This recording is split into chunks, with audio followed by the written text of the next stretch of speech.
Bridging globalization, technology, diversity, and emotional intelligence, that's quite a mouthful. For a lot of people, that title alone might be like, what is she talking about? So I'm going to start out by just giving you some quick objectives about what I'm going to be covering in here. And then also, I want to start with a story. So the first objective I have is about the first hour. I'm going to be focusing on what kind of culture is important to bridge all of this new trending stuff that we have to deal with today. And then how would you implement such a culture shift? And then also, what does it mean to have systems integration? When you bring in an emotionally intelligent culture framework, how do you integrate it so that you turn what you've learned into the operations of the business? 2 and 3 are the real tricky parts for organizations.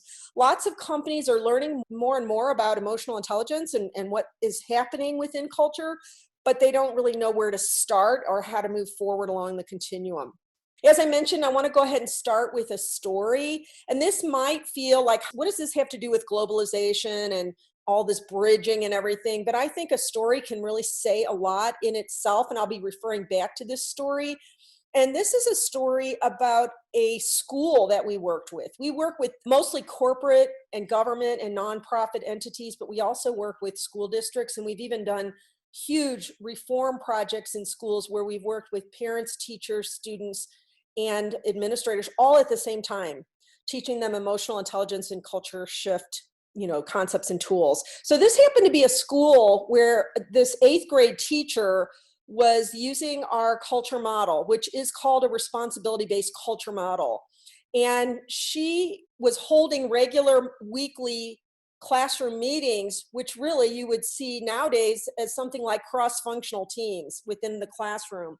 And because she was the only one doing this model, she needed extra support because she needed to know, how do I transfer responsibility to these 8th graders? Because that's the whole gist of this emotionally intelligent culture model. So into the classroom meeting that I was sitting in on, an 8th grade boy comes in and he says, I want to add something to our classroom meeting agenda. And he says, I'm being bullied by my homeroom teacher. So when it came his turn to share his agenda item, this is what he said. He said, we just were given this new pledge to do in the morning along with the Pledge of Allegiance and things like that. And he said, we're asked to put our hand on our heart and say, I pledge to use my words and actions for peace. So it sounds kind of like a good tool. The problem was the homeroom teacher pointed at them harshly and said, if I catch any of you not doing this pledge, you're going to get a detention. And so this kid was angry about that, and he wanted to know how to deal with this teacher putting all this pressure on the kids to have to do this pledge or else. And so the teacher in this class meeting said, Judy, would you kind of help me with this one? So I asked the boy, I said, do you want peace in the school? Because you're bringing up this issue of bullying and peace and this pledge. And he said, well, yeah, I do want peace. And I said, do you want peace with that teacher? And he said, yeah, I do. And I said, well, good, then I can help you because I know what you want. So are you willing to look at where you're doing war? And he said, me? How am I doing war? She's the one bullying me. And I said, that's true. And she's not here. She's not the one asking for help. So if you want peace, are you willing to look at where you're doing war? And he said, okay, I guess. And I said, do you ever say bad things about her behind her back? And he said, well, yeah, I hate her. And I said, wonder if there's anything warlike about hate and gossip. And he said, okay, and I said, do you ever try to go to her and work out your problems with her? And he said, well, no, I'm afraid of her. We're all afraid of her. And I asked him, I said, do you know that fear of another person is attack? And he said, no, what do you mean by that? And I said, if a dog came charging up to you and it was barking and it was baring its teeth and it was very hostile, if you get more afraid, does that dog get more hostile or less hostile? And he said, well, the dog would get more hostile. And I said, you're right. Why? And he said, I don't know. I've really not thought about that. And I said, the dog gets more hostile because when you're afraid of someone or even some creature, you are in that place of, I'm afraid of you because you're a bad person, you're the enemy, you're in the monster box. And by that very nature of holding them that way, they will return the favor. And you are in mutual hostility. And he said, well, I really didn't know that being afraid was doing WAR. And I said, well, nobody's probably told you that. So now that you know, what do you want to do? And he said, well, what I really want to do is I want to go talk to her, but I don't really know how to do it. And I said, well, that's a great place to be because you got 20 students in here, you got a teacher, and you even have a coach. What do you think about brainstorming with your classmates about how you can help each other to figure this out? And what was really cool is that some of the other kids in the classroom said to him, hey, I'll go with you because I've been doing WAR too, and I didn't even realize I was. And so that was pretty amazing to see the kids start to jump on the bandwagon about taking responsibility for that situation. So I just want to ask you, as the listeners and the participators, what did I ask the boy first? What was the very first thing I asked him? Anybody? You asked him to take responsibility for his actions? No, that's a good guess. I asked him if he wanted peace, right? Because if he'd have said, I want to rip her apart or I want to get her in trouble, that would have been a whole different possible, pathway. I would have probably said to him, I'm not the one to help you because my purpose is to create a world, which means create conditions and conversations in which all people can love their lives. And doing WAR doesn't really make people love their lives generally. But yeah, so the first question you always want to ask people is, what do you want? Because when they start to say what they want, then you can help them get there. But if you start telling them what they should want, they haven't really bought into what they want. One of the things that I want you to see is that you could bring a really beautiful tool to your workplace or your organization, and it could be as great as a peace pledge or greater. But if you bring it in on top of a really autocratic kind of controlling model, it's going to backfire on you. And that's what a lot of organizations do. They try to piecemeal in things in hopes that everybody will show up more responsible and more helpful. And often they don't, because we're putting it on top of some practices that have really been part of the problem all along. So some of the things that were really important is that some adults would have treated an 8th grader in such a way that they would have said, you poor thing, you're right, that teacher's a bully. You shouldn't have to be bullied. We're going to go and get her in trouble. And that wouldn't have helped him become a person that shifted out of feeling like a victim. And it wouldn't have helped him become a person that looked at his part.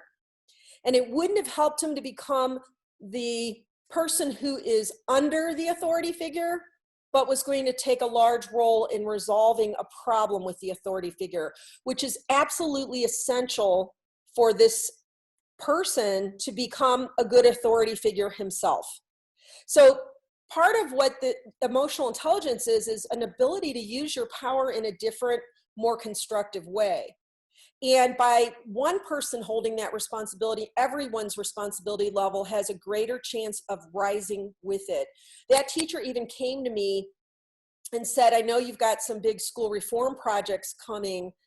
I want to join you in doing that work because you can see I love these kids and you can see I'm a great teacher, but I'm walking around every day seeing signs in the hall like what you see in companies where they have all these core values up on the wall and even a purpose statement. But she said it would be like having signs up saying reading is essential, math is crucial, and having no math and reading classes. Anybody else notice anything about how this would help with emotional intelligence, or what I'm really getting at here in terms of transferring responsibility? Here are some of our front-facing challenges. So I'm just going to quickly kind of throw some of these up here. We're dealing with a lot of change and a lot of speed of change and all the diversity. Of course, anybody at the Diversity and Inclusion Conference knows that the goal is to break down those barriers. What people don't always know regarding complexity is that complexity in terms of people skills really needs to be keeping up as much as all of the complexity is happening in technology and digital transformation and globalization. Each of these aren't even a complete set. But when it comes to people, we still, year after year, have a disengagement problem that's measured that shows that only about 29% of people are showing up with their A game. So we have a lot of people that don't know how to do emotional intelligence, which is simply being self-aware and managing oneself, and then being aware of the dynamic between people and managing relationships, which is really what was happening in that classroom example. A lot of people don't know that today's fast, complex changes require that they know how to lead and follow interchangeably. So in that example with the 8th grader, he was actually going to be stepping into the leader role rather than the follower role and stepping in that first position. And that's what we need in today's fast change. We need people that can flex between leader and follower. We also need to know, how do we attract people, develop them? How do we keep them when it's right to keep them? And how do we let them go without damage to our egos? Because sometimes letting them go is also the best thing for the company and for the person. We're also facing challenges around, how do we stay innovative? Out of the 500 Fortune 500 companies in 1955, only 22 of them are still in existence. So when you're busy in an organization where there's low emotional intelligence, and you have people that don't have resiliency, and they're not agile, how can you possibly keep up with what it takes to stay relevant and competitive? And that's a really, really big deal. And I think a lot of organizations are starting to recognize we are bringing in these enterprise agile philosophies and skills and ideologies, but we don't have the people skills for people to actually function well within them. And so you just keep losing that battle to stay relevant. I talked a little bit about this in the people challenge, but poor behavior comes in many shapes and sizes. Sometimes it's the poor behavior of underperformance, or even very subtle things that people do in passive aggressive behaviors, or even just in playing it safe behaviors. So that list by all means is not complete. And then all of this leads to higher levels of stress, which leads to a lot of these quality of life and health issues that we're facing. So I'm going to talk a little bit more about what are some of the underlying challenges. Those were the front-facing ones. One of the biggest underlying challenges is that people and conditions and conversations cause people to slip into what Adler called inferiority complex. And I'm going to mention Adler because Alfred Adler is the psychology model that we use in our work. And Adler was around at the time of Freud and Carl Jung and some of the other big players. He just wasn't as well recognized because his psychology model really would disrupt the power structures that were in play. I just read a book about him last year called The Courage to be Disliked, and it was written by some Japanese people, and they said that when they studied Adler, they realized he was at least 100 years ahead of his time, which means that his psychology is just now able to start coming into the consciousness of our world right now. But he's saying what a lot of you have studied Brene Brown's work on shame and vulnerability. That's really what Adler was doing in one of his primary concepts. He was saying that we are social beings, and as such, we either feel worthy or we don't. And when we don't, it really causes us to go into a bunch of uninterrupted struggles. But what we do is we put a face on it that looks like everything's fine. Right? Everything's fine. I look like I have it together and everything's okay. But really what's often underneath is some bleakness going on. And I know that picture's kind of painful. I've even had some of my own team say, do we have to use that picture? It's so bleak. And I really want to use it to show that contrast because we're so good at covering inferiority complex feelings, just shame spirals that we fall into. And often it's because of the way that our conditions and conversations have been that it almost becomes its own little pattern. What happens in the uninterrupted struggles is the internal ones show up in the form of anxiety and depression and stress and disengagement and all those things and addictions. And then the external struggles are the ones where we do all the isms. It's where we do win-lose. It's where we do righteousness. I'm right, you're wrong. Every form of negative behavior happens under this place of I don't feel worthy. I don't feel that I'm worthy to even have that belonging and significance. So just about any kind of low productivity, low morale, any kind of separations and divisions is coming from this. Another challenge that we have internally is because we're social and we need to feel a sense of belonging and significance, when we don't feel these, we don't feel these really important core feelings. And one of them is we need to feel empowered. So almost everybody at the conference on workplace inclusion really cares about everyone having a voice, everyone being recognized, everyone having influence. So that one is a little easier for us to kind of wrap our heads around. This one, not so much. People need to feel lovable, which is different than feeling loved. If they feel all four of these feelings, they're going to feel loved. But lovable is a very specific kind of interaction. If I'm talking to you and I'm really listening to what you're saying, and I'm not trying to fix you or convert you or change you or heal you, I'm just receptive to you. And not only am I receptive to what you're saying and how you're thinking, but I'm also receptive to how you're feeling. I know when I was growing up, my parents were super loving people, but they just didn't know how to be receptive. They were always in teacher mode with me and with my brothers and sisters. And so I remember being in my 20s and feeling a little bit like I didn't know myself too well, because it really wasn't okay for us to have our own perspective, which is going on a lot more than we realize. So imagine every relationship where you're not trying to fix, convert, heal, or change somebody. Then you are actually giving them this gift. Another one is to feel connected, and to feel connected in meaningful ways where we feel that we're wanted and we feel that people are both giving and receiving that connection with us. And another one that's really difficult for people to get their heads around is that we all need to feel that we can give to one another. And sometimes we wait until we're in a crisis before we even ask for something. And even some of us now in the pandemic may be afraid to reach out and ask for something because we think we have to be in a crisis in order to ask for something.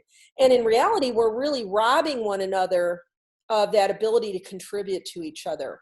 So part of the reason why we don't want to ask for help, why it feels very vulnerable and sometimes a little unsafe to ask for help, is because we're in our own inferiority complex. And out of that, we will play it safe. So these are super important. When I was in the forum, when I was doing the session, I had people pair up. So just imagine yourself pairing up with somebody that maybe you don't even know.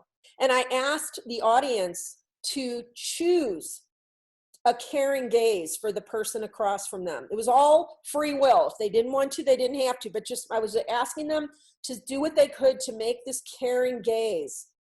And I went through and I asked them to be completely silent, and I asked them to speak the words I was speaking to the person in front of them with their eyes and their intent. And it was amazing how the room just really got kind and friendly. And then I had them switch partners, and I asked them to imagine that the partner was Hitler. And then I went through that same exercise, and you could see at first there was a lot of difficulty, but I went through and said, did you know that Hitler had been punished daily in a form of beating by his father? And did you know that his mother lost 3 babies in childhood before Hitler was born and 1 after he was born? So she was pretty much completely unavailable to him. And so when you know that, you can see how somebody might try to find their sense of being empowered, lovable, connected, and contributing in a very distorted manner. And even if you think about a gang member that's asked to go out and go kill somebody to be in the gang, if they think the only place that they can get these 4 core needs is in a gang, they'll override their conscience and their fear of imprisonment. And that's why I want you to know how important these are, because when we see that we all need these, this is a place we can connect with people. We can say, oh, you're no different than I am.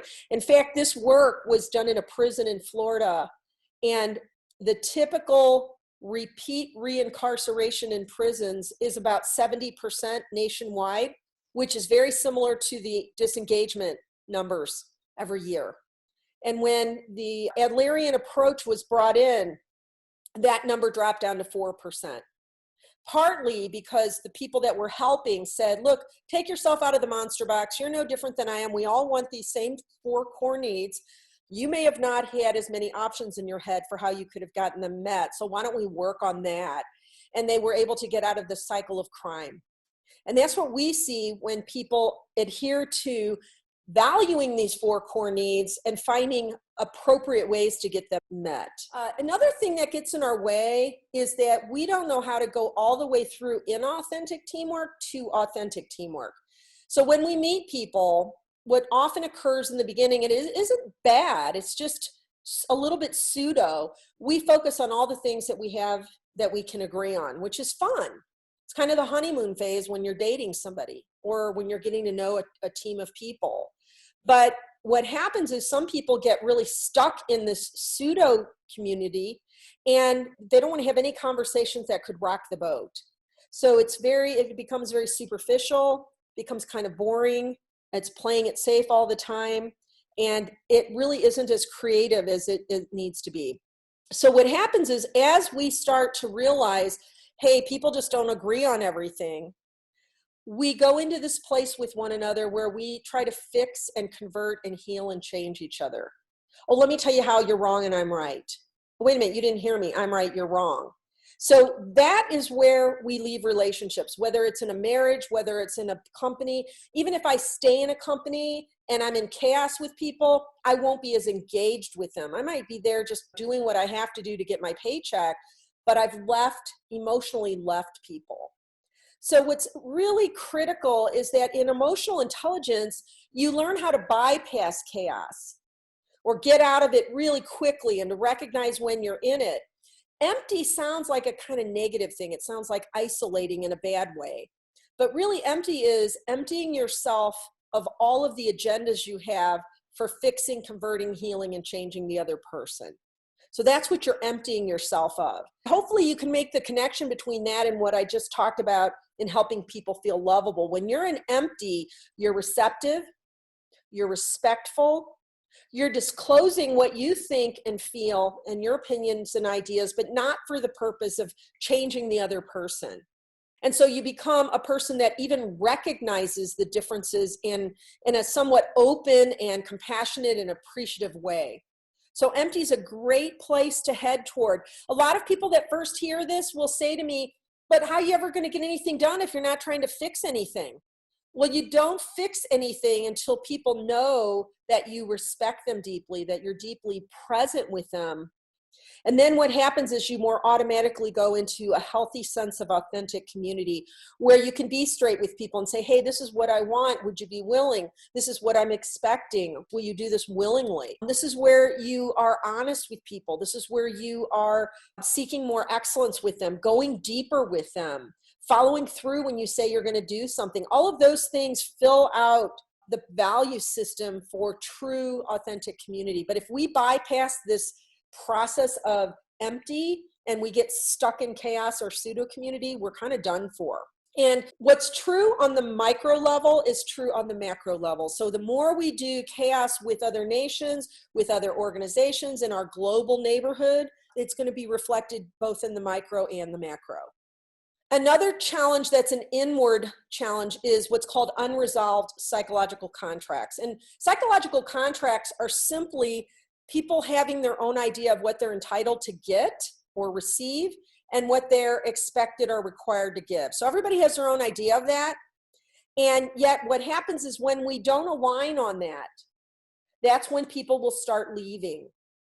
Either because they go into chaos where they're in power struggle, or they go into pseudo community where they pretend everything's okay, but it's not. So what happens is sometimes by the time you realize you even have a problem, the person's already gone or they've already written you off. Now, the reality is it's never too late if you can understand and catch this, but it can feel too late. And in reality, sometimes it can be too late. They actually are gone. So I'm going to give you an example. This is not the only example, so please do not hear that this is the psychological contract. This is just one. And I've tried to balance this so that it doesn't look like the baby boomers are the ones that are thinking poorly and the millennial employees are thinking rightly. These are all valid perspectives. So I'm a baby boomer. I was taught things like you have to earn respect, and the older a person is, the more that they've already earned respect, and so you should show them more respect. There's nothing wrong with that thought, but it needs to reside beside other thoughts about respect. Like, hey, what if it isn't just about earning it? What if we start out giving each other respect and trusting that we're deserving of respect? There's equal value in both sides of that psychological contract. But what happens is, and if you kind of read through these, what happens is now we're misaligned in what we think we should get and give. And then the judgments come. Oh, those millennials, they think they know everything. They're so entitled. They don't even think they have to earn anything. They just think they should get it all free. That's what I hear people say about millennials. I've had more people ask me to do a talk on millennials that have said to me, I will never work with a millennial, which is crazy. So, but the same is done in reverse, where the millennials are saying those baby boomers, they're dinosaurs. They just can't seem to get with what's needed today. Why can't I teach them when I can go out and do all this research and become a subject matter expert on certain things? And they have a valid point, but it's that name calling judgment that goes on where people don't know how to have a conversation. So recognizing that we have psychological contracts that are misaligned is the beginning of the solution. The next thing to do is, how do I bridge these conversations about my own set of expectations and yours? So one of the things that I want to really make sure is the next thing to cover is, I want to spit in your soup about something. Isn't that the most disgusting picture? If you want to raise your hand, you can raise your hand. I want it to be disgusting because, thank you, because if we don't see something that we think is good for us as how it's not so good for us, we'll keep going back to it. So spitting in the soup is a psychological term that Adler used to say sometimes we have to take the joy out of something so people are willing to dismantle it. So the soup that I'm spitting in is the cultures of control that we've all been perpetuating in homes, in schools, in workplaces, in the community, in churches, all kinds of places where we thought this was the way to develop good citizens. When we are using cultures of control, the model is about, let's get the result we want, the profit we want, the advantage we want, let's get the win, but at the cost of people first. So profit and winning is number one.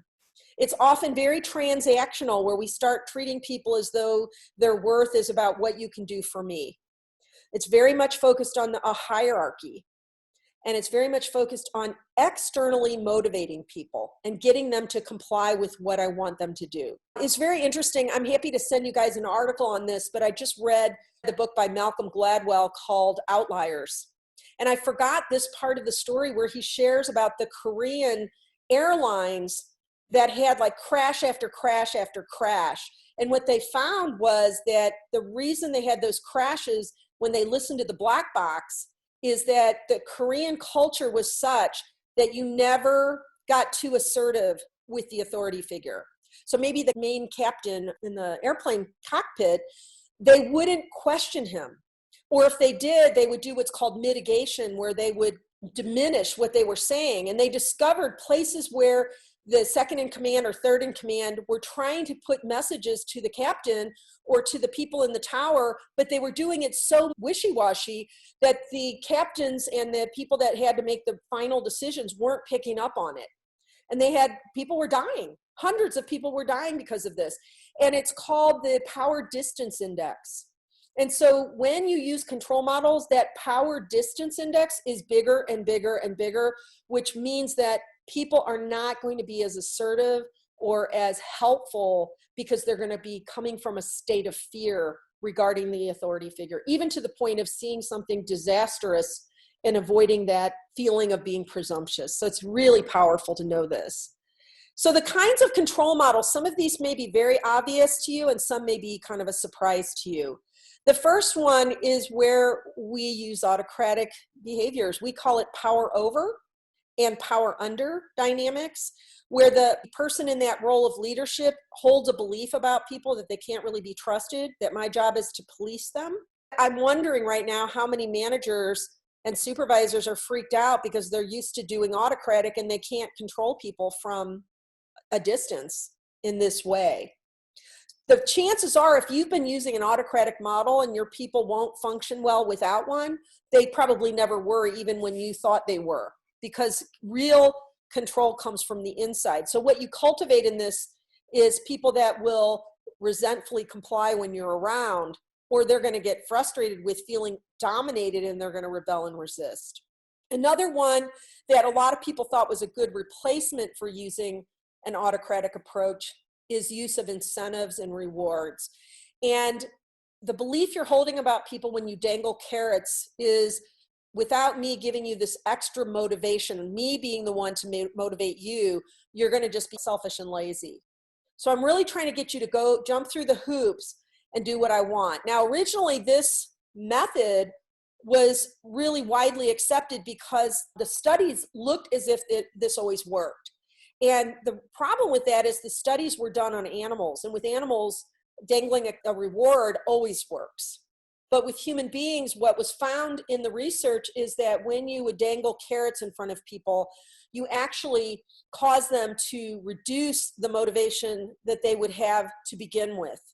So you help them to diminish the very things you want them to be motivated about by you taking responsibility for that. And that's a whole session by itself. But another way of also looking at it is if I'm dangling a carrot in front of somebody, it's creating a scarcity mindset. It's creating people to be more competitive and self-focused. A lot of times people will rush through things and sacrifice quality to win the prize. So there's a lot of things that people don't necessarily know are harmful in the research. Now, the reason being autocratic and using rewards is so popular is because initially they work, generally, to a large extent. They work like holding a gun to somebody's head. So even if I can use an approach that's power over and extrinsically motivating and it work, what people don't realize, and this is the spit, what people don't realize is it causes a whole set of secondary problems that we are not recognizing are huge, very cumulatively huge. The third one is so hard for us to stay out of whenever we're in the inferiority complex. And this is where we use this sort of puffed up way of treating people where maybe I would say, Amy, I'm so disappointed in you, or Amy, I'm so proud of you. Go out there and make me happy. And what we're doing when we're in that quadrant is we're trying to feel less unworthy, but we do a power over dynamic where we're bestowing that praise or bestowing that criticism. And the accountability starts to be focused on please me, the authority figure, please me. So what happens in that one is either people become people pleasers and they're always focused on doing what they think is expected from this person that's their authority figure instead of bringing what's the best solution to the table or being creative or innovative or even questioning what's happening. Or people will look at that person who's bestowing all this and think in their head, who died made you God? And on some level, they're saying, no, I won't, you can't make me because I don't need to please you. I don't need to keep you happy. So it's a hard one to recognize when we're doing it because it's a little more subtle than an actual carrot or an actual punishment. This one is also a surprise to people. This is when we pamper and spoil people. You might notice it when you heard about the colleges where the students' parents were paying for them to get different grades, thinking that that was going to bring them into being awesome citizens of the world. And that's really sad because they didn't have enough faith in their children and they didn't have enough belief in helping them to be supported well. They just thought, I'll just overcompensate and that'll all work out just great. And of course, we know that it doesn't. So we do this anytime that we say something to somebody that they already know, anytime that we nag people, anytime that we're doing more for them than they're capable of doing for themselves. So this has a lot of different ways it can show up, and it's something that's super hard for people to sometimes recognize. What's common to all four of these are that they are a way of motivating people from the outside in. So you can imagine this guy, if this woman could carry him around day in, day out, he would have his own muscles would be atrophied because of somebody else overcompensating. So you just want to know that these control models don't all look like that autocratic, and yet they're just as destructive to intrinsic motivation. So raise your hands if you did not know that the use of incentives or praise or shaming was counterproductive to internal motivation. Anybody not know those ones? Yeah, most people, when I do this in front of an audience, about 75% of the group usually says, I didn't know that rewards were praising people. I do want to tell you there's a very big difference between praising and encouragement. So I'll be sure to send you an article on that, the difference between praising and encouragement. Encouragement is absolutely essential and praising is counterproductive. So Einstein said, we can't solve our problems. with the same thinking we used when we created those problems. And this would apply to a lot of things that we're doing. But the ones I'm thinking about as I'm using this quote are the same thinking we used when we hold on to the control models. That's the problem. The problem is the control models. That's a huge part of it. And then we don't recognize that that's a part of it. So we keep overlaying, like that kid had a peace pledge laid on top of an autocratic model. Not a good solution. So until we realize at the core that we need to change those control models, we're going to be in trouble. So what do we switch to? We recommend that people start to really understand and own what is a culture of responsibility. So instead of those control models where profit is first, people and purpose are put first. And it doesn't mean that profit is off the table. It just means profit comes in the right priority, and it comes more fully when you put people and purpose first. When we kind of see this, sometimes it's so sensible, but yet we don't see ourselves doing the control models. So I just really want to kind of pound this in a little. Instead of being transactional, you make people into people, not objects for your pleasure or your disdain. When you're in a responsibility-based model, the power is shared, which is a new concept for a lot of people. They're afraid to really even trust how to do that. And there's a lot of dismantling and rebuilding that has to go on for shared power to be done well. And the emphasis is on intrinsic motivation.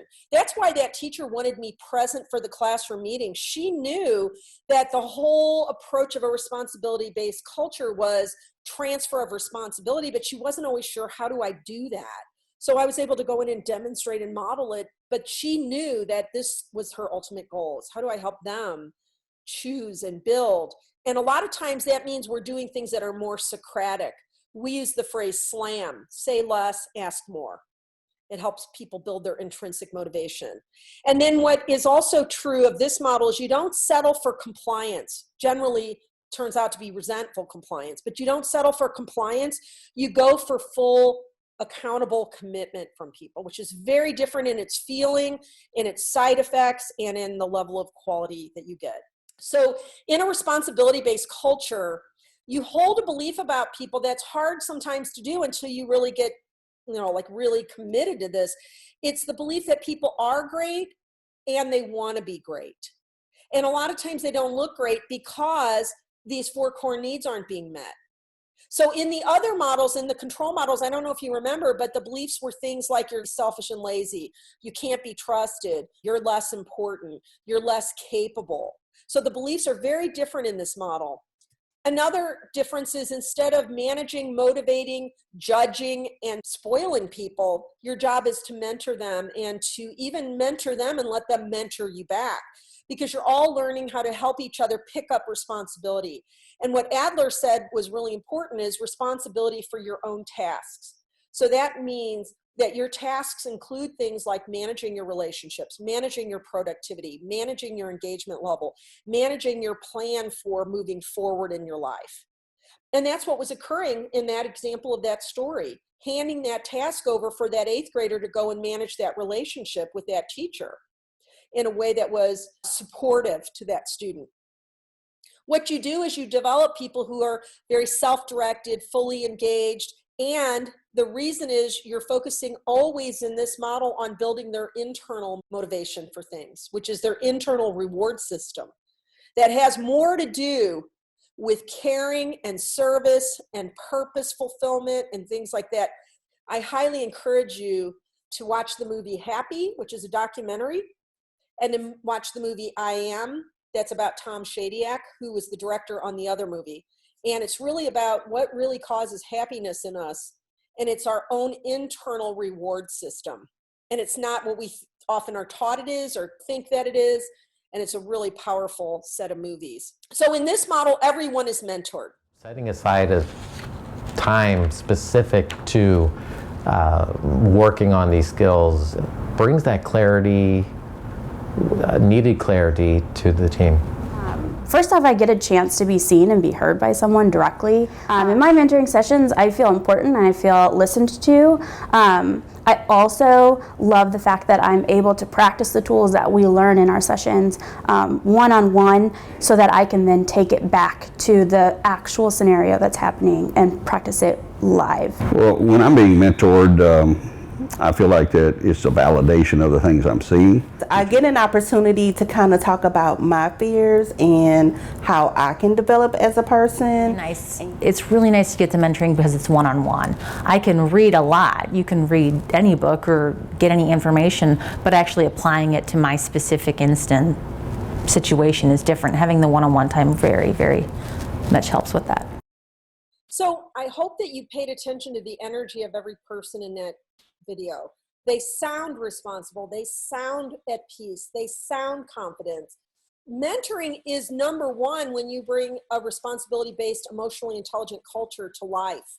You get all the basic concepts, you get all the basic tools, but then mentoring is the primary thing that keeps everybody in it and keeps it going. It's one of the primary things. And the more it can be mutual, it breaks down that power distance index that I mentioned. So this quote I want to share with you because I love quotes. Most of the ones I share are very inspiring. This one, I don't know if people would think of it as inspiring, but I think it's so spot on. It's by Samuel Arbesman, and he basically said, we have a problem with change blindness. And it's not that we're not exposed to new facts, but sometimes we just filter them out. When in reality, we have to go out of our way to learn something new. Like, I'll give you an example from my life. I just decided to become vegan about 3 months ago. I've had to go out of my way in order to learn how to be a healthy vegan and how to cook vegan and all kinds of things. It's not, horribly hard, but it requires some time and attention. And another thing that happens around change blindness is people, they see that new information, but they're afraid that if they question the way they've been doing it, that they're out of date in some way. And it's really unfortunate because when you think about all of us, most of us would say that we expect to change our phones about every 3 to 5 years. We don't feel ashamed of the phone we had before because it got outdated. But we are that way around interpersonal, emotional, intelligent kind of practices. We think we're supposed to have it a one and done. And so people are challenged in terms of their ego and their terms of sense of self. So if you're listening to this and thinking about shifting to a more evolved culture, be willing to let it be out of date and not mean anything bad about you. And in fact, it might even mean you're going to become more relevant than you were ever before because you will be moving forward with the needs of the situation. But I can see that all the time where people feel like they're losing a sense of identity. Personal responsibility is first and foremost a mindset. So when we're in a state of mind where we don't think we have choices, we have to do something, that's called other directed. That's when we believe that there's an authority figure that has more power over us than we have over ourselves. And so when a person is in other directed, the way you can recognize yourself and other people when you're in other directed is you'll be saying things like, I'll try, I know I should do that, I need to do that, I have to do that, probably, those kinds of lukewarm sort of responses. You could see it in body language, tone of voice, word choices, all kinds of things. Now, what happens is we've internalized authority figures that are still running our show because we haven't taken personal responsibility. So those could be our parents are internalized in our heads, and we've never really decided whether those beliefs are really our own or not. Or these are real authority figures on the outside that we become afraid of. So you can think about those airline where the co-pilot couldn't speak up, thought they had no choice to speak up. When we're in this mindset, the belief we have of I have no choice puts us into two different kind of attitude columns. One is where I'm going to react and have this sort of submissive, I'll resentfully comply. When we do that, we don't feel responsible for the task we're being asked to do. We don't feel responsible for the relationships that we are creating in this mindset, particularly in resentment. And we're not even feeling very responsible for the outcomes because you're making me do it. So if I come to work on Monday and I'm resentfully complying and, it's Monday and I have to come if I want a paycheck, I don't feel responsible for the tasks the way I would otherwise. I don't feel responsible that I'm coming to work kind of grumpy, and I don't feel responsible that I'm going to do C- work. In the Gallup survey, they found that 55% of people act this way, where they'll do the bare minimum. We call them C- people. And that's a lot of people. More than half the workforce is often operating from this most of the time. Another attitude we can take is, no, I won't, you can't make me. It's a pseudo power where we puff up to prove that nobody can control us. And what happens is we become kind of stubborn and mean-spirited. And I'll give you an example of this because this really is mindset. But I was dating a man one time and he didn't wear his safety belt. And I asked him, I said, just out of curiosity, why don't you wear your safety belt? And his answer was, well, I'm not letting the government control me. And I said, the government's not even in the car with us. What that told me about him is he is not a person that is coming from personal responsibility. He's coming from knee-jerk reaction. I remember teaching this in a class one time live, and there was a man in the group, and he said, I've lived my whole life on this side. I didn't even know I was. How do I get out of this? Which is a great question. So in this example, I'm going to use an example that's kind of a home life example, but you can imagine any example. Let's say you have a teenager and you say, look, I know your friends are coming over to go out with you tonight, but your room's a mess and I've been telling you to clean it for a while and you're not going to go until you clean that room. Is that teenager feeling responsible for the task? If she cleans the room resentfully, will she do an A+ job? You know, like if I were there in front of you all, I would say, what grade do you think that room would get?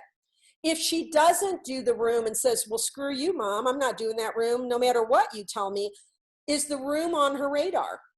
It's not. It's all about rebelling against Mom. And there's lots and lots of people in our lives that are operating from this very type of thing. When that's going on, when you're resentful, is that person, is that teenager in this example feeling responsible for the kind of relationship dynamic she's creating? Is she thinking things and saying things like, wow, I wonder what I did to get Mom like giving me ultimatums? Or is she thinking things like, man, Mom's such a tyrant, I can't wait till I can get out of here? If she's rebelling and resisting, is she thinking about her part in this? Just like that boy, I had to ask him, are you willing to see where you're doing war? Because it wasn't natural for him to go there. It was more natural for him to be a victim or to be in mean-spiritedness. Was she feeling responsible for the outcome? Like, in fact, if she did the resentful compliance, the outcome would probably be a C-. If she rebelled and resist, the outcome would be an F. Is she feeling responsible for that? Is she saying to her friends, if she goes to the car and they say, what's wrong with you? Would she say, I put myself in a bad mood? She'd be saying, my mom is such a jerk or whatever. My mom's making me stay home. So it's really important to get this, because when we don't see this, we settle for compliance if we get that even. Or we get a yes that's not a real yes, or we get a yes with a bunch of punishment attached to it for everybody involved. So when we're in the mindset that's opposite of that, which is the self-directed mindset, we remember that we have autonomy. We remember that we have choices. And a lot of times when I'm talking about this, people will fight for, well, yeah, but what if you have to do this job? But what if you have to this, you have to that? And I'll say, you know what? Even people like Nelson Mandela or somebody that's put into captivity, they still have choices. That's why Nelson Mandela could be in prison for 28 years and come out sane and even more advanced as a leader, because he had choices. So when we're autonomous, we're always asking, what am I feeling and what do I want? And for a lot of people, that's new, to even ask themselves, what am I feeling and what do I want? So when you do that, you can answer things with, I agree, or yes, or I could say no to something. But it's the yes is going to be, yes, I'm willing to help. It's not going to be fine, I'll do it, right? It's a very different energy. And the no is not going to be, no, I won't, you can't make me. It's just going to be, no, that's not going to work for me. Or it's going to be no with a very different energy. Or because you are not in reaction, you can actually come up with third options. Like maybe that teenager could have said, Mom, I can really see that I should have been doing this all along. Would you be okay if I do it as soon as I get home tonight? And maybe even throw in an extra job tomorrow. Or would you be okay if I paid my brother to do it? So you can negotiate because you're not in this constant reaction to the authority figure. So the yes can look the same in the behavior. I clean the room, I clean the room, but one is going to be A+, one's going to be C-. Same with the no. One's going to be coming from anger and frustration and meanness, and the other is going to be coming from this place of integrity. Because when you are in the self-directed, you're considering the positive and negative consequences, and you're responding as opposed to reacting. So you feel responsible for the tasks, for the relationships that are being created, for the outcomes that you have. And so your behavior actually is accountable. This is where the 29% of the people that are Gallup poll surveyed every year reside. They reside in the self-directed mindset. They have their beliefs and attitudes and responses and feelings and behavior all line up. These are people that say what they mean and they mean what they say. You don't come back later and go, I thought that was a yes, and your behavior said a no. It just doesn't even happen with them. So one of the things that I wanted to put in here is this quote: when a pattern is finally coming to an end, especially one that's been held inside for a long time, that's also when you'll feel the most fear and the most resistance, because being set free actually feels incredibly uncomfortable and unsafe. And I really want you guys to know, in all my years of doing this work, I'm learning this more than ever, because when I learned what I'm teaching, I couldn't get enough of it, but I was ready to learn it. For a lot of people, they really want to push against this because it takes that 6 months for people to even trust each other in a new way. I don't know if I've said that or not. I think if I haven't, I want to say it again. If you got a new puppy and you were absolutely wonderful to that puppy, within about a week, that puppy would be so loyal to you that it would practically lay down its life for you. But when we are changing a pattern with people, it takes them 6 months of consistently emotionally intelligent practices with them for them to actually trust in it and get comfortable in it. And so I just want you to be aware of that. It's not a bad thing. It's just something to be watchful for. And a quick anecdote for me personally, I can say, so I've had the blessing in my life to take 2 maternity leaves, and one was pre-Lifeworks and one was post bringing in Lifeworks. And I will tell you, the coming back after my second maternity leave was much easier than coming back after the first one without having this responsibility-based. So a responsibility-based framework looks like this. The relationships between people are trustworthy. That's foundational. That means that if I have relationships with people at my work, I'm checking in all the time. Am I at a 10 with you? Are they at a 10 with me? How do I create that 10 between me and this other person? In this model, everybody participates. It's not that the senior managers and the high performers get all of these perks of learning this new model. Everybody from CEO to frontline staff are part of this change process. And it is involving emotional intelligence training, and it is involving social interest. One of the things we're being called to do as a people right now is to have independence and care for one another happening simultaneously. For a long time, it was the individual didn't matter, and now it's too much the individual matters, and the group and the unity of the group and the well-being of all has not mattered enough. It's time to do both. So social interest is when we're taught to pay attention to what kind of consequences we are causing other people. I remember one time this little 5-year-old asked his mom, why can't we park in this place right by the door, which was the handicap space? And unfortunately, she said to him, do you see that $500? A policeman will come by and give us a ticket and we'll have to pay $500 if we park there. Where she could have said, you know what's so great about our community? We watch out for each other. We're really committed to helping one another. And so we save these spots for people that can't walk. And there was even a social study done where they took a picture of a handicapped person and put it on the front of the sign. And it said, please save this spot for someone like me. And every car that pulled in that was not handicapped would pull right back out. And then when they took that sign down, people just started parking in that handicapped spot without being handicapped. And it's because when you're focusing on intrinsic rewards, people are more responsive. When you're focusing on extrinsic motivators like fear of punishment, if they think they can get by with it, they're going to do it. So they're not considering the consequences they're causing others. They're deciding from what's going to happen to me. So that's super important. And we've already gone over intrinsic motivation and personal responsibility. So you kind of see how this is a whole different approach than command and control and all the other extrinsics.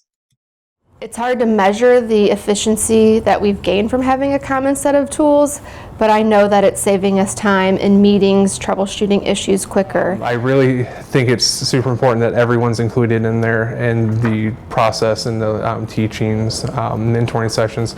We can prompt each other for gaps. If we start to go along a tool and somebody says, oh, will you do it this way? Or you forgot that piece, or that was perfect. And we can support each other. And there's no secrets at all. It's all out there. There's nobody that's the keeper of the knowledge, or you don't have to get to the next level. Everybody's included. It's more equal that way. If everybody knows what we're working on doing, then they understand that we're trying to improve them, number one. And not only that, they understand when I say something, there's a framework and a language that I can use that we have a common understanding of. By the way, that company that has all these little video clips, they're a healthcare company. And I just received recently an email from the COO saying that she cannot even get over how awesome their teams are performing under some pretty incredible duress. Because when you have a trauma-informed, a emotionally intelligent, a highly personally responsible culture model, the resilience is there, the collaboration is there, the innovation is there. And there's a lot of organizations that will start and stop because they get scared, but the ones that stay the course and they go all the way through to the other side, the outcomes are just incredible. So that's just a great testimonial because they're in healthcare and they're so pressed. So now what I want to kind of shift into is that second objective, which is how do you implement this? How do you do this? Most of you have probably read some things in some of the leading magazines. By the way, we have a set of industry articles from all kinds of big consulting organizations like Google and Deloitte Touche and Inc. that talk about all these trends and how important it is to have a very compatible teal or trauma-informed or agile compatible culture. But most people don't know how to get there. They don't know how to build it, scale it, sustain it, and implement. So a framework, in case you don't know this, a framework is a set of organizing systems and principles that allow for a transformation to occur. So we have frameworks all over the place. We have frameworks for how we do our cell phone satellite systems. We have all kinds of frameworks for our transportation and our communication and our computers and all of that. But most of us don't think about implementing a framework for the human systems. A well thought out, a proven, and a consistent, scalable kind of system. So whether you make your own, these are the kinds of things that need to be in your framework. You want to make sure that the CEO and the senior team support whatever transformation process you're going to go through. And in this case, it means that they need to understand and commit to a responsibility-based culture because it's a whole different set of priorities, a whole different set of practices, and you want the CEO and senior team on board with it if possible. Now, some of our customers, we've had C-suite executives that went forward with big projects, but the CEO might not have been on board, but at least the CEO is not blocking it or working against it. So you definitely want either the CEO directly involved or the CEO committing to not interfere or block anything. You also want to do some benchmarking. You want to measure certain things. In our system, in our framework, we measure 3 different kinds of assessments, and then we also encourage people to set a return on investment target. So let's say you're running an organization and you say, not only do we want to do this culture transformation, but we want to tie it to increasing our retention or increasing our billable hours or increasing our customer satisfaction score, something that you can tie to an actual savings. So let's say you have 40% turnover and it's costing you $3 million, and we help you reduce that turnover by 20% or even 10%. That would be really, really a huge win for you, even just financially. So the other assessments that we recommend are, one, to kind of just do a quick read on the culture practices and give you a report card on that. And then we also use a temperament assessment, which is kind of like Myers-Briggs or DISC, only ours is from a partner company that uses colors. And it's really helpful to quickly understand the priority values that each other has and to remember those. And a lot of times people do Myers-Briggs or DISC and they really love what they learned, but they can't remember it very well. So I might know what mine is, but I won't remember what yours is. With ours, people just tend to remember, and it's referenced frequently. This is the most important survey that we do, and it's called the Strategic Alignment Survey. So the things that are measured, and they're measured in the beginning, and then they're measured every 6 months because we do an 18-month process. And so we're measuring things like how well do your people understand and approve of your purpose, values, vision, goals, procedures, and roles? And how much do they not only understand them, but really do they buy in? And a lot of times we find that companies don't even have a well-defined set of purpose, values, and visions. So once they do, then they're checking how well do people know it.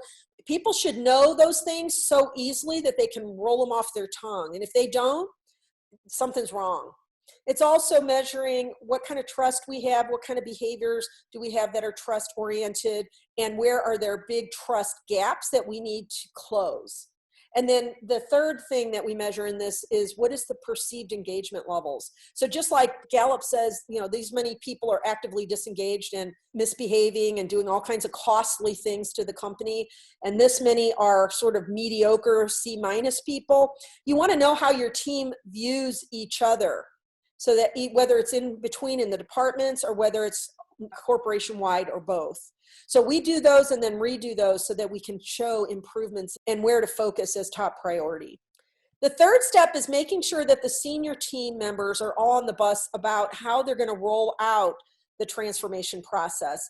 So what I want you to know is a framework is more than just training. Probably the most common question our company gets is, are you a training company? Well, training is number 7, and it's pretty complex. The assessments I just talked about are number 1, number 2, number 5, and number 6. So assessments are just part of this game plan. Training is multifaceted, and I'll talk about that in a little while. And then all these other things are part of the framework, but they're not what we would traditionally be able to easily explain. So these are kind of at a glance how comprehensive the activities are in a culture transformation. There's the training, and then even that is done in a particular way. So the next step is to make sure that all the managers and supervisors that are reporting to those senior team members are aware of what it means to build trust and what it means to help people become self-directed. I just gave you a little bit of a quick review of what it is to be self-directed. And so I want to just show this clip. This is a person that managed over 1,000 people. And the reason I have it called leadership modeling is she told her people, I'm going to ask of you nothing that I'm not willing to do too. And this is just a little clip from her. My name's Lisa Meyer, and I managed about 1,000 people in 300 locations. And for those of you that are in healthcare, everything's always about productivity. How many patients can you see? How many patients can you treat? How fast can you do it? How quickly can you get them well? And we slipped into really the control-based. All we talked about was productivity.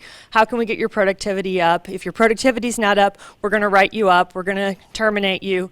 And it wasn't really the culture that we wanted to have with our team. So as I grew the regional team and got their skill sets up, we decided to do a pilot project with 15 of our facilities. And we really focused on how can you as a team meet your productivity goals, because the ultimate goal was to see more patients. It wasn't about profit that was going to sell it to the therapist that were working with the patients. So we started working with Judy on some of the different modules and training the teams on how to take that responsibility themselves. And they came up with some really great ideas on how to improve productivity without us putting the hammer down saying, well, you're not productive enough, so we're going to write you up. And it really became a great thing for our organization, because we were able to get that group of therapists much more engaged, which helped our patient care, which helped our customer satisfaction. And really we started to see those results when we ended our project. I just want you to know that what was so beautiful about that is the 15 facilities worked together to help each other. So it became more about what are the consequences we're causing one another, not how do we all scramble to take care of ourselves only. It was really an amazing experience. So you're helping those managers and supervisors and all those different facilities to really create a completely different kind of environment where people become owners of whatever they're trying to do. They actually improve their billable hours, which is what the company really wanted, but they were just going about it the wrong way. You want to make sure that you're creating a value-based organization and that you're operating by these specific behaviors that build trust. And these are the behaviors we're talking about. If we had time, I'd be able to show you that most people don't know the difference between disclosure and straightforward, or between disclosure and honesty, or between honesty and straightforward. It's not easy at first to understand what do these exactly mean. But I just want you to hear a little bit of a clip on this. We get very specific information on how to show up as trustworthy. Because if we don't have the same definition, then we can't get anything done. So it really, really helps to all be speaking the same thing. And we go over those 8 values that build trust. I talked to somebody today and said, oh, that was so nice. He was so straightforward in disclosing. And it gives everybody, hopefully, a sense of what trustworthiness really means. I don't just accept that oh, that's just the way this person is, or that's just the relationship, or we just don't get along well. Because I know the 8 values that build trust, I know what symptom is being shown, and I know what the treatment is to address it. They might be acting that way because I'm not showing up in some way, or they might not know that I want something for more trust. So having that spelled out gives a lot more distinct actions that I can take to build it up again. So I do know immediately when it's not working, and I see it everywhere now, and I can make it better. So you can feel the joy of her saying, I don't have to just write people off and say I can't get along with them.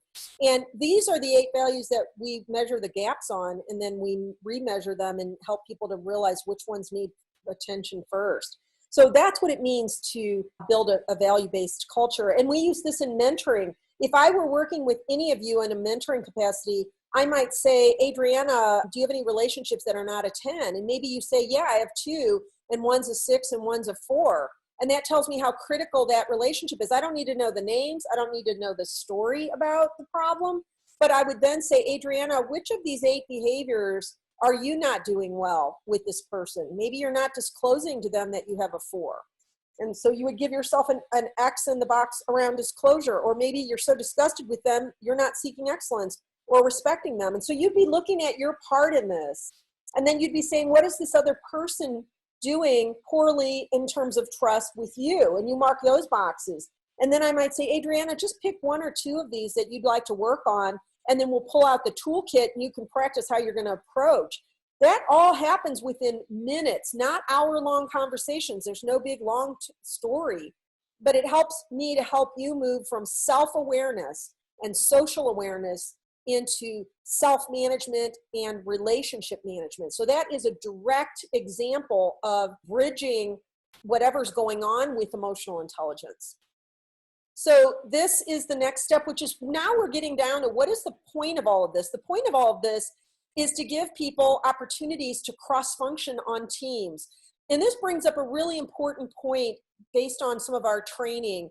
We do what's called flipped training, which allows people to not only learn content and new tools and concepts individually, but then to actually lead group sessions. The employees take turns leading group sessions.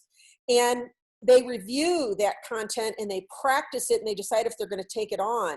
And then they get it a 3rd time in mentoring, and then they get it a 4th time in systems integration. So the ultimate goal is that everybody can both lead or follow. So this is going to be a very non-work related example, but when my kids were growing up, we used this model. It was very unconventional when my kids grew up because that was in the 80s and the 90s.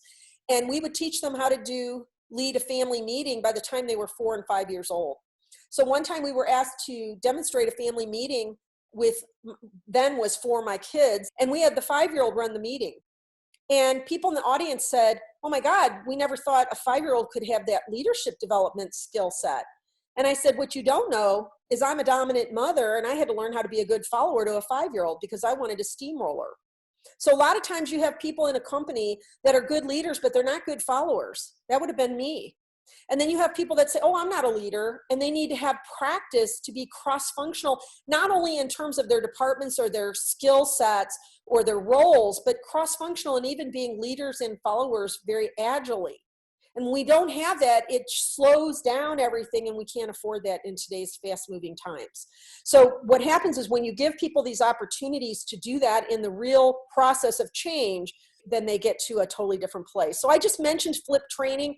Flipped training is a best practice out of education that allows people to interact with content repeatedly and in very interactive ways, so that they start owning it, and it isn't just something they hear one time and hope that they remember when they need it someday. And systems integration, I'll talk a little bit more about that in a minute. So the bottom line is you end up having really high functioning teams that can redesign anything. Like when I mentioned that healthcare company, they're redesigning things to handle this pandemic.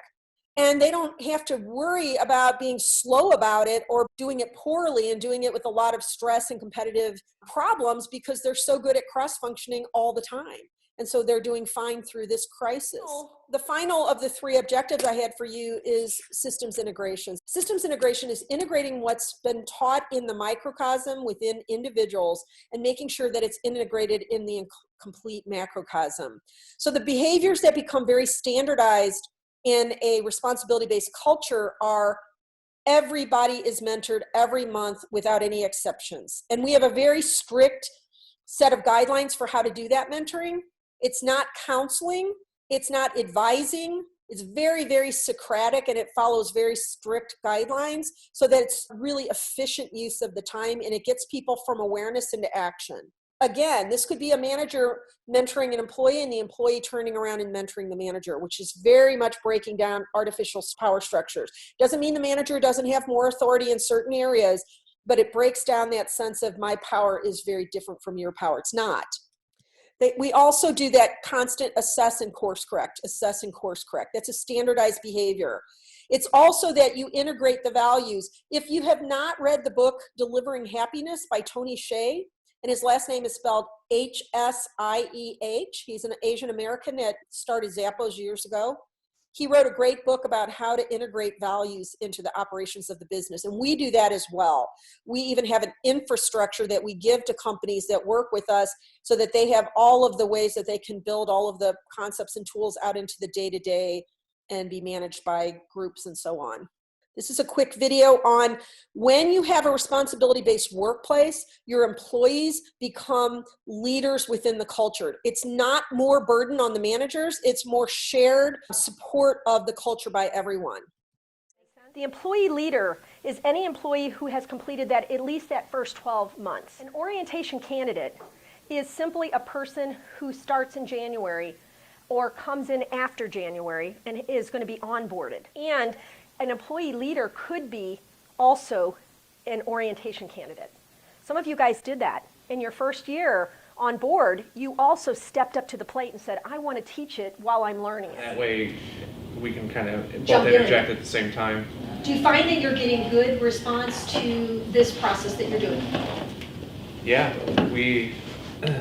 the response and just the class, just everyone participating was good. We sit down, we go through it, kind of rough draft, then we go through it one more time to kind of finalize what we're going to talk about, and then we actually go through the modules and role play what we're going to say. And you do this with a co-partner? And they actually will look through it ahead of time and maybe make a point, hey, we need to talk about this key point a little more. Yeah. You didn't bring your binder with you. What was your reason for that? Okay, that's not going to help. What can you do in the future to make sure that you're heading the right way, but what future are you talking about? The next time we meet? Too long. So if you guys see, I want you guys to see this because this could become an ongoing cycle. Did you bring your it just got real form and have it filled out? No, it didn't. Okay, so what I want you to do that by Friday. Like this is Wednesday, and I'd like you to do that by Friday, and make sure that you get a copy to me. Are you willing to do that? Yes. I have an answer here, but I want to hear what you guys think.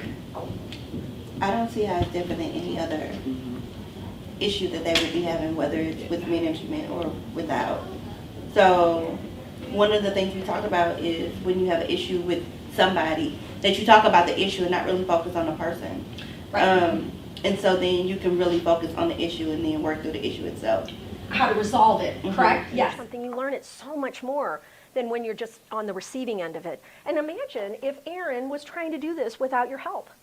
It would be insane.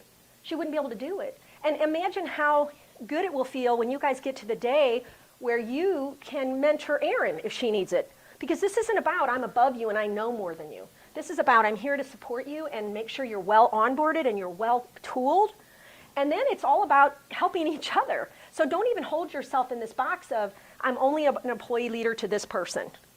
And even if they hire somebody here that's higher on the chain, from title, you can still mentor them. How it impacts everybody as a whole, and the best way I learn something is teaching something. So it just makes it more immersive, and rather than receiving it, I'm also giving it and So hopefully you can see that those are employees that are all on board, that are part of the interviewing, the hiring, the onboarding, and the continuous improvement. They take on various skills and concepts and become subject matter experts in them. So it's a really shared responsibility kind of model. And one of the things that was in that video was a clip showing that they're being trained how to lead groups. They're employee-led, when Lifework Systems is working in our framework, we're just oversight. We're just making sure they're doing the process and they're doing it well, and it becomes something they own. So I hope you're getting a picture of this, because individual training is one thing, but doing it as a group and reviewing it together and having leader guides and rotating responsibility for that is its own amazing set of training.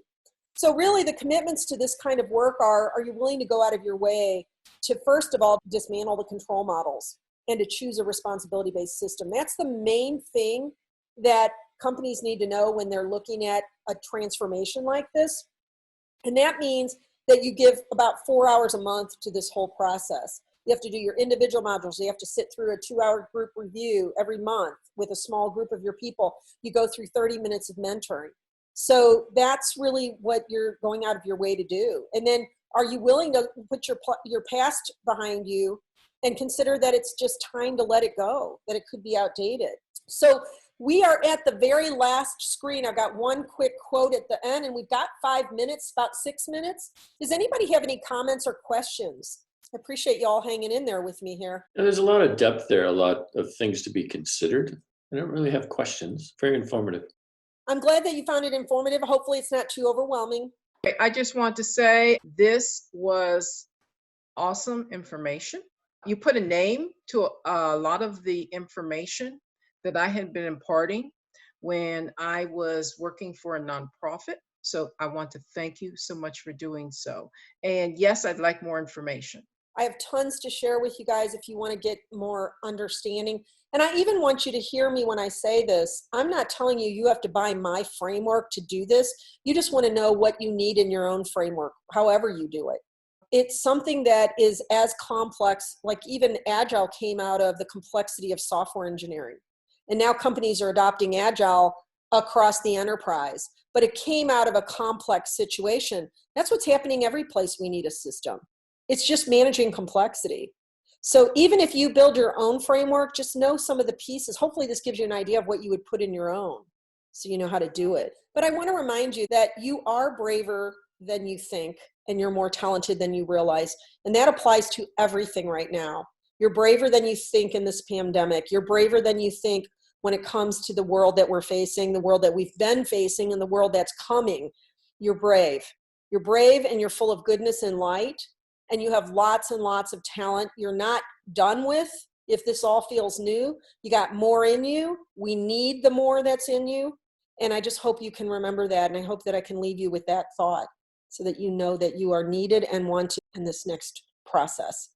So thank you very much. I also invite you to call me or to work out a time to talk, because I'd like to get to know you all. And I appreciate very much that you checked in and went through this 90 minutes together. So thank you.